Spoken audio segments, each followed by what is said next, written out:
មានទាបងប្អូនបើសិនជាមិនចង់អាំងទេបងប្អូនអាចសាកធ្វើដូចខ្ញុំបានគឺយើងធ្វើម្ជូរជាមួយនឹងស្លឹកខ្នឹងផងដែរបាទសូមជម្រាបសួរបងប្អូនទាំងអស់គ្នាហើយថ្ងៃនេះខ្ញុំក៏មានមុខម្ហូបមួយគឺថាម្ជូរស្លឹកខ្នឹងទាកប៉ាផងដែរបាទដោយជាដំបូងឡើយខ្ញុំធ្វើការកាប់ទាឲ្យតូចល្មមមិនឲ្យធំពេកបាទ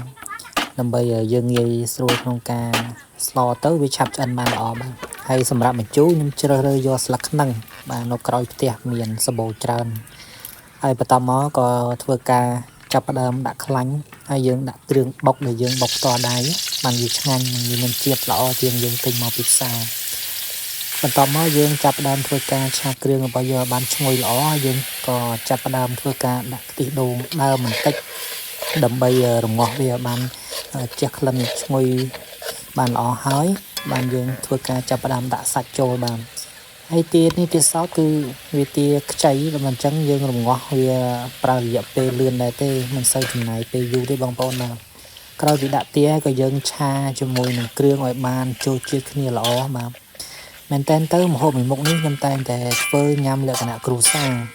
ហើយវាងាយស្រួលធ្វើហើយវាមានរសជាតិឆ្ងាញ់ផងដែរហើយយើងញ៉ាំបានច្រើនជាងយើងអាំងបើសិនជាយើងអាំងបានតិចហើយយើងគ្នាច្រើនក៏ពិបាកអត់គ្រាន់ណាដូច្នេះចឹងហើយខ្ញុំ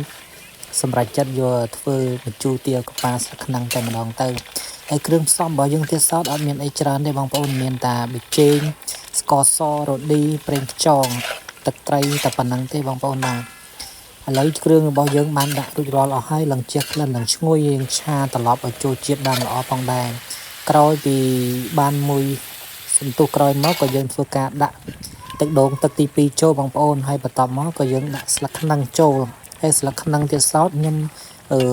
ញីបន្តិចដើម្បីឲ្យវាចេញជាតិបានល្អ